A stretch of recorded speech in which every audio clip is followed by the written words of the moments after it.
akan suaramu. Berbicaralah kepada kami Tuhan. Tunjukkan kepada kami hal yang dapat kami pelajari melalui firman-Mu. Agar firman yang kami baca, yang kami dengar, akan menjadi kehidupan bagi diri kami.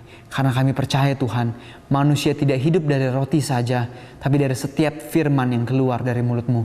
Terima kasih Bapa, bukakan pikiran kami agar kami bisa mengerti dan melakukan kehendak-Mu. Terima kasih Tuhan, dalam nama Yesus kami berdoa dan mengucap syukur. Amin. Kita akan membaca bagian terakhir dari buku Nehemia, yaitu Nehemia pasal yang ke-13.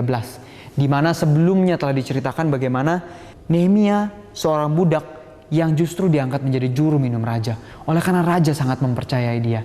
Dan Tuhan memberikan kerinduan di dalam hatinya untuk membangun kembali tembok dan gerbang Yerusalem. Kenapa? Karena tembok dan gerbang Yerusalem runtuh pada saat mereka diserang.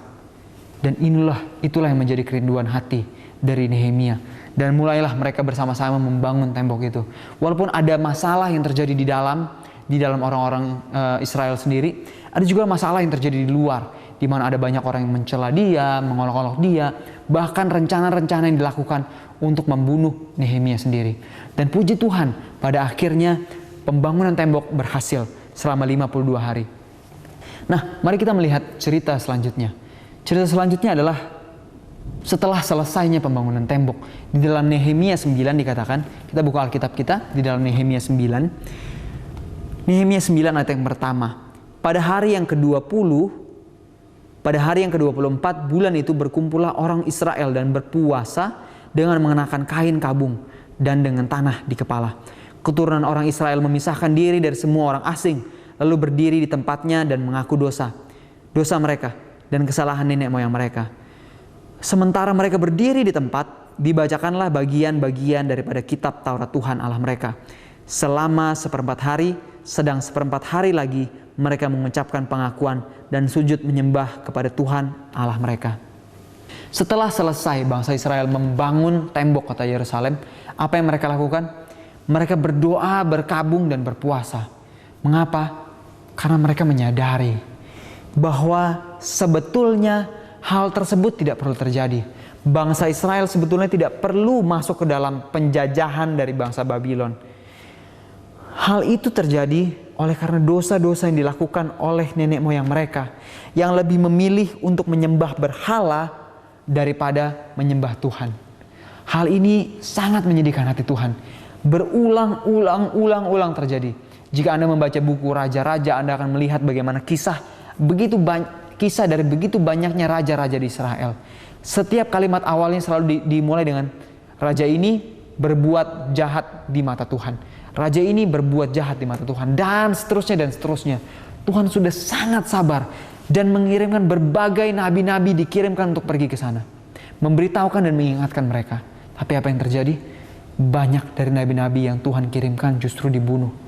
Justru ditolak, dianiaya. Tuhan sangat sedih oleh karena kesalahan dari bangsa Israel. Hal itu membuat mereka dibawa ke penawanan di Babel, sehingga mereka bisa lebih lagi menyelidiki hati mereka. Dan setelah selesainya pembangunan tembok Yerusalem, mereka menyadari hal itu dan mereka berdoa secara sungguh-sungguh kepada Tuhan. Hal yang sangat luar biasa. Bagaimana dengan kita? Kebanyakan orang di saat mereka susah, di saat ada problem dan masalah, mereka baru datang kepada Tuhan. Di saat ada problem, ada kendala, ada ini dan itu, biasanya kita lebih mudah untuk datang kepada Tuhan. Tapi dalam cerita ini, di saat bangsa Israel dalam keadaan senang, temboknya terbangun, gerbangnya bisa tertutup. Jadi sangat tidak mungkin bagi musuh-musuh untuk menyerang mereka. Apa yang mereka lakukan? Di saat itu, mereka tidak berpesta pora. Mereka tidak bikin pesta, undang banyak orang, negara-negara tetangga, ayo kita berpesta. Mereka menggunakan waktu itu untuk menyelidiki hati mereka. Apa yang sering kali kita lakukan di saat kita bersuka cita? Di saat kita berulang tahun mungkin? Atau mendapatkan berkat? Atau di saat kita punya anak? Atau menikah? Atau punya pasangan, atau mendapatkan pekerjaan. Di saat kita bahagia, apa yang lebih sering kita lakukan? Biasanya kita akan bersuka cita, ada yang mungkin lebih parah berpesta pora dan lain-lain. tapi yang bangsa Israel lakukan. Di saat mereka seharusnya bikin pesta dan bersuka cita seperti bangsa-bangsa yang kafir yang di luar sana, mereka tidak lakukan itu. Di saat itu mereka menyelidiki hati mereka. Mereka berkabung karena mereka ingat akan dosa-dosa yang telah dilakukan oleh nenek moyang mereka. Mereka berdoa untuk itu, supaya mereka tidak lakukan kesalahan yang sama. Ini adalah satu tips yang sangat baik bagi kita di saat Anda berulang tahun, atau di saat Anda mendapatkan sesuatu berkat yang tertentu. Apapun itu. Di saat Anda berulang tahun adalah saat yang khusus harusnya bagi kita untuk menyelidiki diri kita. Menyelidiki apakah apa yang sudah saya lakukan ya Tuhan selama 1 tahun ini. Apakah saya sudah melakukan sesuai dengan kehendak-Mu? Jangan pergunakan waktu kita untuk bersenang-senang, berpesta pora. Tapi biarlah kita menyelidiki hati kita di saat berbahagia kita. Datang kepada Tuhan bukan hanya di saat susah, tapi juga di saat senang. Untuk menyelidiki hati. Untuk kembali mengingat jika masih ada dosa-dosa yang belum kita buang. Untuk minta ampun kepada Tuhan untuk dosa-dosa yang pernah kita lakukan sebelumnya. Sangat menarik. Dan lebih menarik lagi, di dalam buku Nehemia pasal yang ke-13. Mari kita buka Alkitab kita dalam Nehemia pasal yang ke-13. Nehemia 13 menceritakan bagaimana Nehemia setelah selesai dari kegiatan itu, pembangunan tembok, dia harus kembali ke Babylon. Kita baca Nehemia 13 ayat 6. Ketika peristiwa itu terjadi, aku tidak ada di Yerusalem. Karena pada tahun ke-32 pemerintahan Artasasta, Raja Babel, aku pergi menghadap raja. Tapi sesudah beberapa waktu aku minta izin dari raja untuk pergi. Jadi ada kejadian yang unik yang terjadi pada saat Nehemia pergi. Di ayat yang ke-7. Lalu aku tiba di Yerusalem dan melihat kejahatan yang dibuat Eliasyib. Siapa Eliasyib ini? Kita baca sebelumnya di ayat yang ke-4.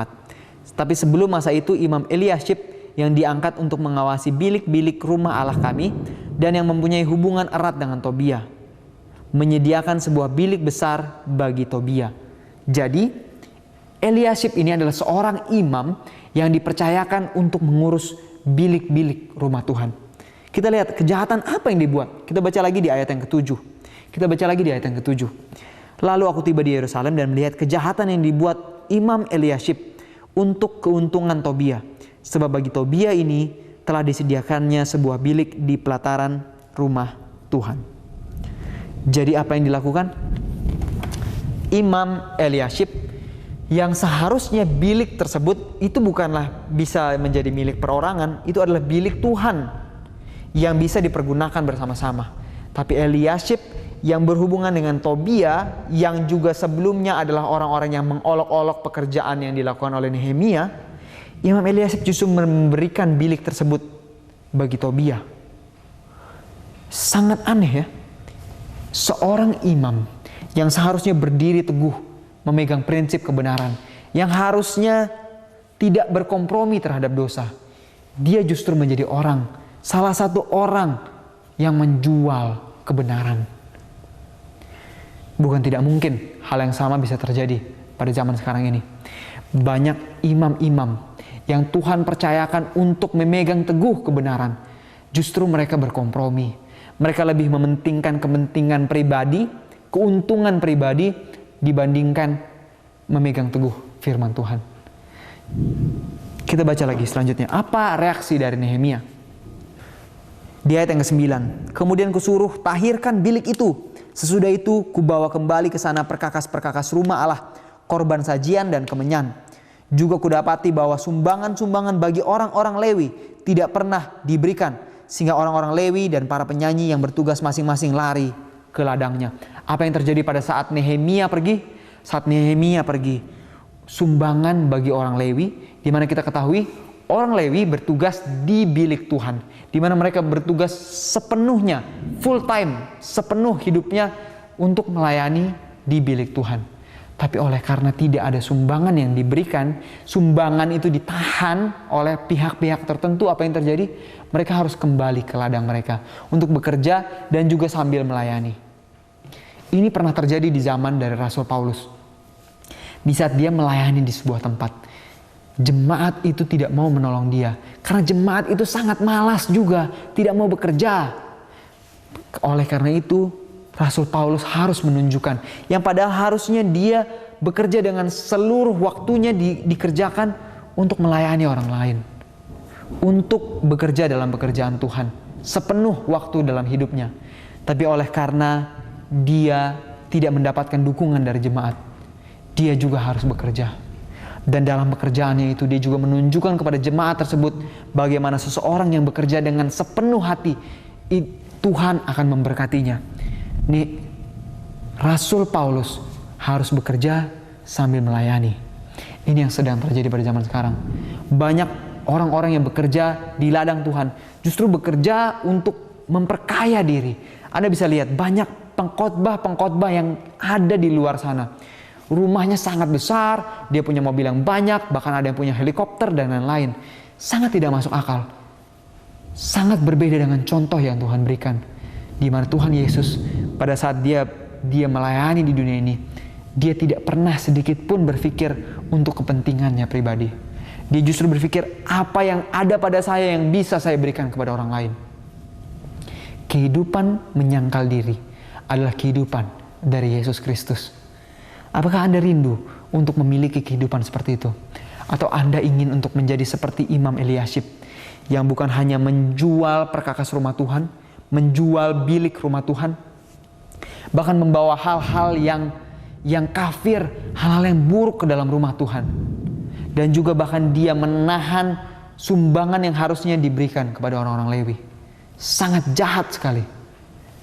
Bagaimana dengan kita? Pernah kita membayangkan untuk memasukkan benda-benda yang jahat ke dalam rumah kita? Pernah terjadi di dalam kisah dari anak-anak Harun, di mana mereka membawa api asing ke dalam penyembahan di dalam bilik suci. Anda tahu apa yang terjadi kepada mereka? Api turun dari surga membakar mereka. Hal yang sama yang akan terjadi kepada kita apabila kita membiarkan hal-hal yang buruk masuk ke dalam kehidupan anak-anak kita, ke rumah tangga kita. Di saat kita menonton televisi, mungkin seringkali kita tidak suka akan terjadi pembunuhan dan lain-lain.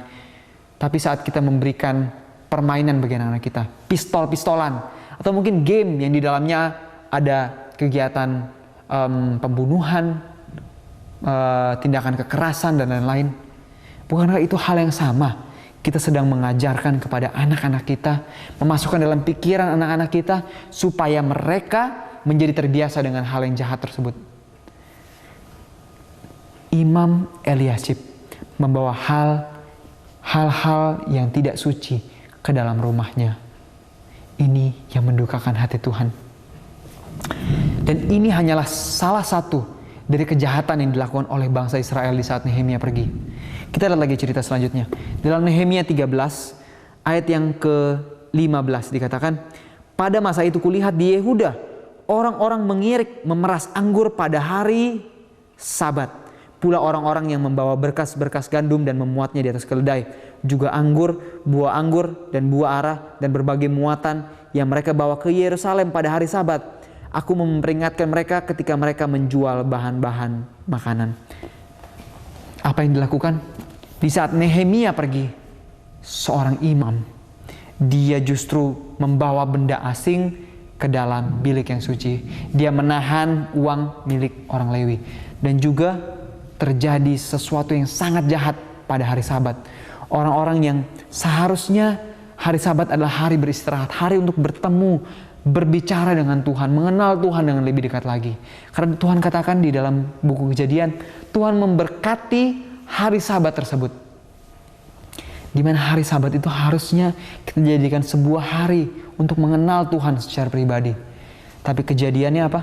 Pada hari Sabat, orang-orang justru memeras anggur, membawa perdagangan mereka pada hari Sabat. Dan bukankah ini yang sedang terjadi di dunia pada zaman sekarang ini? Banyak orang yang sudah menginjak-injak akan hari Sabat. Bukanlah menjadi hal yang biasa lagi apabila seorang pergi bekerja pada hari Sabat. Kita tahu Yesus mati di hari Jumat Agung, di hari Sabat dia beristirahat, dan di hari Minggu dia bangkit. Bahkan Yesus beristirahat di hari Sabat. Bahkan setiap nabi-nabi, setiap rasul-rasul yang ada sesudahnya, mereka juga menyucikan hari Sabat. Tapi apa yang terjadi saat Nehemia pergi? Di saat Yesus pergi naik ke surga, apakah kita juga sedang menginjak-injak hari Sabat? Apakah kita sedang melanggar hari Sabat melalui perbuatan kita?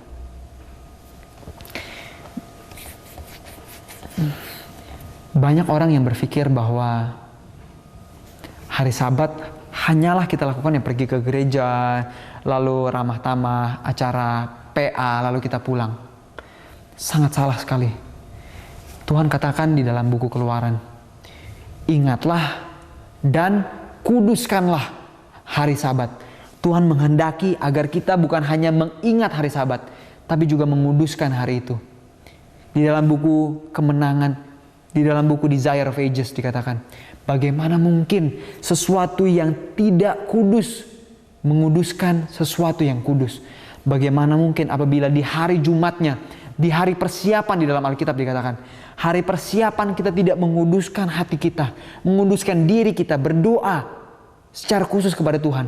Bagaimana mungkin kita bisa menguduskan hari Sabat? Seringkali apabila kita membiarkan anak-anak kita berlari-larian di hari Sabat, bermain sesuka mereka di hari Sabat, itu adalah hal yang sama dengan kita tidak menguduskan hari Sabat. Di saat kita tahu bahwa itu tidak baik untuk dilakukan dan kita membiarkan mereka melakukannya, kita sedang tidak menguduskan hari Sabat. Tapi hal yang paling aneh, hal yang paling menyedihkan, di hari Sabat seringkali justru adalah tempat di mana kita berbicara akan hal-hal yang tidak pantas, hal-hal yang tidak benar. Kita sering berbicara tentang hal politik, pekerjaan, si A, si B menggosip. Kalimat seperti itu yang justru lebih sering keluar di hari Sabat. Lalu apa yang harus kita kerjakan? Yesus menunjukkan contoh di dalam hari Sabat. Hari Sabat bukan seharusnya menjadi beban. Hari Sabat bukan seharusnya menjadi beban buat kita. Tapi hari Sabat adalah hari di mana kita bisa berkumpul dengan Tuhan, bertemu dengan Tuhan. Sama seperti Adam dan Hawa bertemu dengan Tuhan pada hari Sabat. Sama seperti murid-murid Yesus serta Yesus sendiri di hari Sabat, mereka berkeliling, mereka melayani orang-orang yang membutuhkan. Bukan untuk kebahagiaan bagi diri mereka sendiri, tapi mereka ingin membagikan kasih itu kepada orang-orang. Apa yang harusnya kita lakukan di hari Sabat? Melayani orang lain dan bersekutu dengan Tuhan. Jadi dua hal ini yang terjadi di saat Nehemia pergi. Mari kita lihat hal yang lain. Di dalam Nehemia 13 ayat yang ke-23 dikatakan, pada masa itu juga kulihat bahwa beberapa orang Yahudi memperistri perempuan-perempuan Asdod, perempuan-perempuan Amon, atau perempuan-perempuan Moab. Sebagian dari anak-anak mereka berbicara bahasa Asdod atau bahasa bangsa lain itu, dan tidak tahu berbicara bahasa Yahudi. Kesalahan ketiga yang dilakukan kembali oleh bangsa Israel adalah mereka menikahi perempuan-perempuan kafir. Apa aplikasinya dalam kehidupan kita? Mari kita lihat. Yang terjadi adalah di ayat yang keempat, sebagian dari anak-anak mereka, anak-anak bangsa Israel, mereka berbicara dalam bahasa Asdod, bahasa lain, dan mereka bahkan gak tahu berbicara dalam bahasa Yahudi. Pada zaman sekarang ini, bahkan dari kita yang mengaku umat Tuhan, umat yang sisa, banyak dari kita yang tidak tahu dalam bahasa kita sendiri. Banyak dari kita yang gak tahu pelajaran tentang bait Allah. Banyak dari kita yang gak tahu apa itu 2300, nubuatan 2300 petang dan pagi. Banyak dari kita yang gak bisa menjabarkan, gak tahu apa rencana Tuhan dalam kehidupan kita. Banyak dari kita yang tidak tahu memberitahukan dalam Alkitab bahwa manusia yang mati itu tidur dan bukan melayang-layang seperti roh. Banyak dari kita yang tidak tahu prinsip-prinsip di dalam Alkitab, sehingga setan dengan mudah menjatuhkan kita dengan penipuan-penipuannya. Ini yang terjadi pada saat mereka menikah dengan perempuan-perempuan kafir. Anak-anak mereka tidak tahu akan bahasa Yahudi. Banyak dari kita yang pada zaman sekarang ini, yang bahkan kita yang mengaku sebagai umat Tuhan, kita tidak tahu di mana Yesus berada sekarang dan apa yang sedang Dia lakukan. Di mana pada zaman sekarang ini Yesus sedang berada di bilik Maha Suci. Banyak orang berpikir, ya Yesus ada di surga, ya udah. Banyak orang yang bertanya-tanya, terus apa yang Yesus lakukan di surga? Banyak dari kita yang tidak tahu bagaimana untuk menjawabnya dari Alkitab. Di mana dikatakan di dalam firman Tuhan, Yesus bukan hanya mempersiapkan tempat bagi kita, tapi Dia juga menjadi pengantara bagi kita di dalam bilik yang maha suci. Di mana setiap dosa-dosa kita yang telah diakui itu akan dihapuskan. Itulah mengapa Yesus belum datang juga pada zaman sekarang ini. Karena Dia menunggu ada orang-orang yang akan berdiri teguh kepada kebenaran dan tidak akan meninggalkan kebenaran tersebut. Yang akan meninggalkan dosa-dosa mereka. Karena apabila bilik maha suci belum dibersihkan, bangsa Israel akan mati. Itulah peristiwa dari hari Gerafirat. Itulah di mana Yesus sedang berada pada zaman sekarang ini. Dia berada di bilik yang maha suci untuk mengantarai kita dari dosa-dosa kita. Dan pada saat Yesus keluar dari bilik maha suci, keluar dari surga, sudah tidak ada lagi pengantara antara kita dengan Bapa di surga. Itulah kenapa apabila dosa kita masih ada yang belum kita akui sekarang, di saat Yesus keluar dari bilik maha suci, sudah tidak ada lagi pengantara bagi kita apabila masih ada dosa. Dosa tersebut yang tinggal di dalam diri kita, itulah yang akan membinasakan kita. Tidak ada lagi pengantara antara kita dengan Bapa. Tidak ada lagi yang akan mengantarai kita, mengantarai dosa-dosa kita kepada Bapa. Disitulah pintu kasihan tertutup.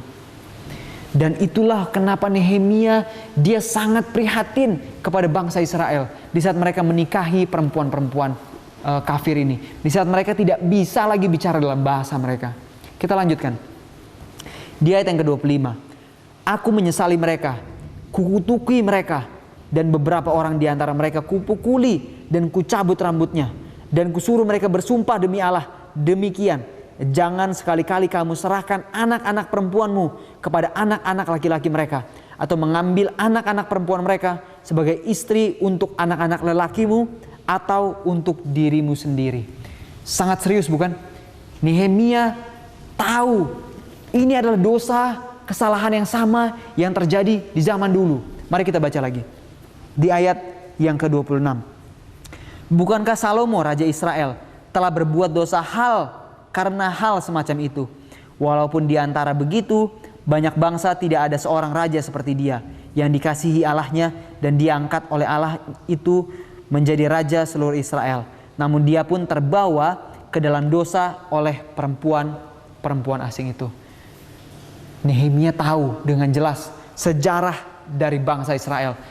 Alasan mengapa mereka banyak jatuh ke dalam dosa, dari zaman saat mereka keluar dari bangsa Mesir, banyak dari mereka yang kawin campur dengan bangsa asing. Bahkan Salomo sendiri, orang yang paling bijaksana, orang yang sangat dikasihi oleh Allah, tapi dia jatuh oleh karena perempuan asing.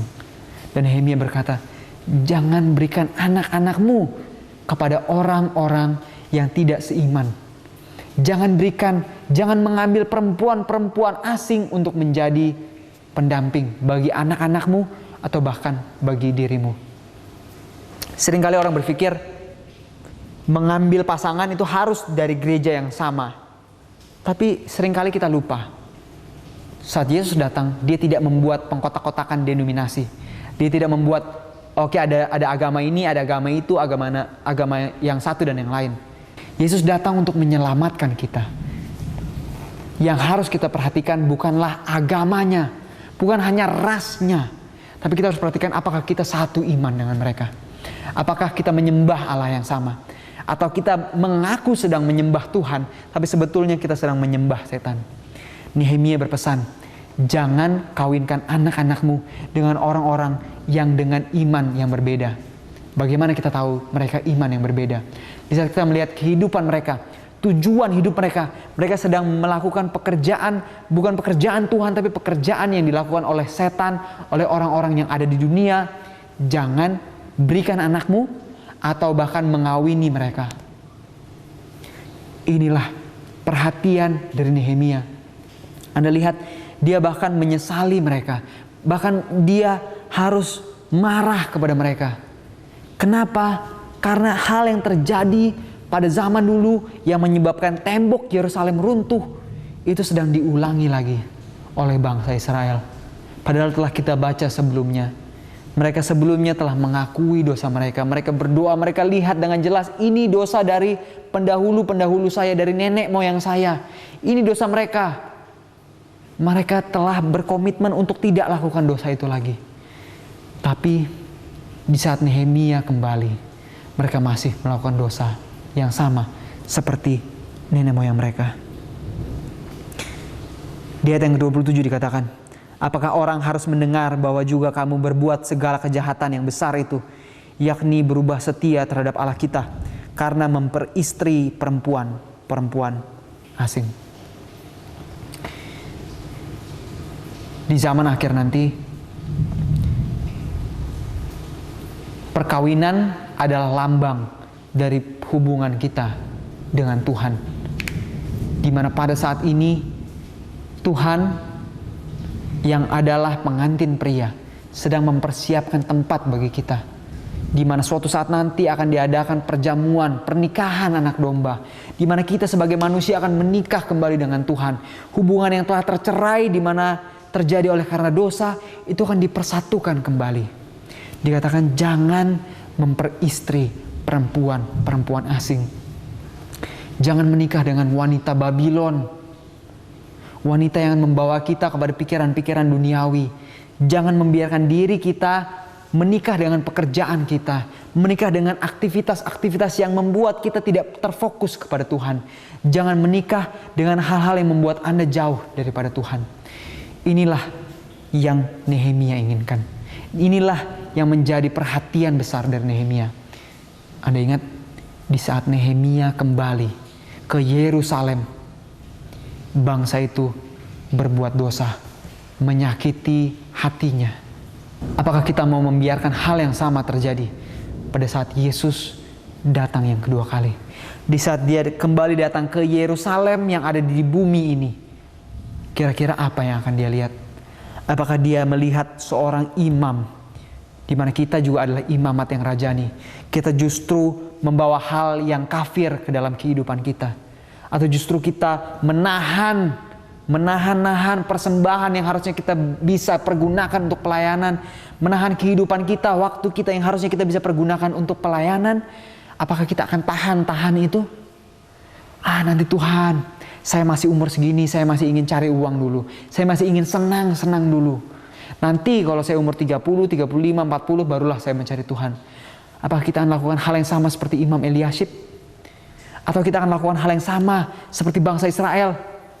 Seperti bangsa Israel, mereka justru menginjak-injak akan hari Sabat.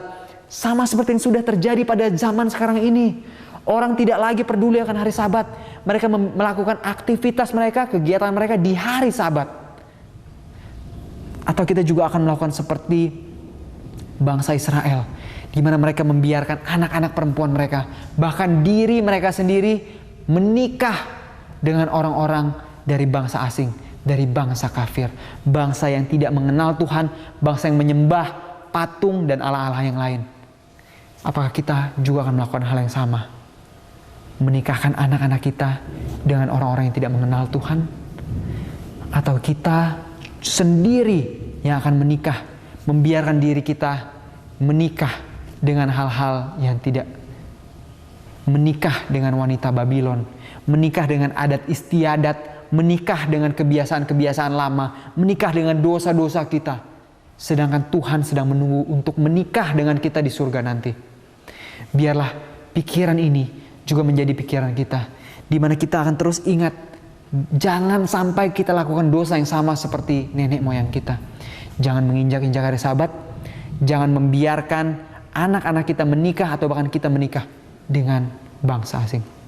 Mari kita tundukkan kepala kita dan ini menjadi renungan kita. Kita berdoa. Bapa di surga, Tuhan, kami kembali diingatkan akan bangsa Israel. Mereka yang temboknya telah teguh berdiri, mereka yang telah berbalik kepada jalan kebenaran, mereka yang telah melihat kesalahan mereka yang telah bertobat sebelumnya. Tapi saat Nehemia pergi, mereka kembali ke dalam dosa yang lama. Mereka kembali melakukan dosa-dosa kesalahan yang sama. Tuhan, kami tidak ingin di saat Engkau kembali, kami didapati masih melakukan dosa yang sama. Kami tidak ingin menjual Engkau Tuhan. Kami tidak ingin menginjak-injak hari Sabat-Mu. Kami tahu Tuhan, kami harus berdiri teguh, tidak menjual diri kami. Berdiri teguh kepada kebenaran-Mu. Terima kasih Tuhan. Tuntun kami hari ini Bapa, agar kebenaran-Mu dapat kami lakukan untuk menjadi kemuliaan bagi nama-Mu, menjadi kesaksian bagi semua bangsa, dan tibalah kesudahannya di saat Engkau datang yang kedua kali. Persiapkan diri kami Tuhan, karakter kami, sifat kami untuk menjadi pengantin-Mu nanti. Terima kasih Tuhan, dalam nama Yesus kami berdoa mengucap syukur. Amin. Biarlah renungan dan pelajaran ini terus kita ingat, agar pada saat Tuhan datang yang kedua kali, kita didapati setia. Tetaplah setia menantikan kedatangan Tuhan yang kedua kali. Berdoa dan bekerja, melayani orang-orang yang membutuhkan. Biarlah itu menjadi kerinduan hati kita hari ini, besok, dan seterusnya. Sampai ketemu lagi. Tuhan memberkati.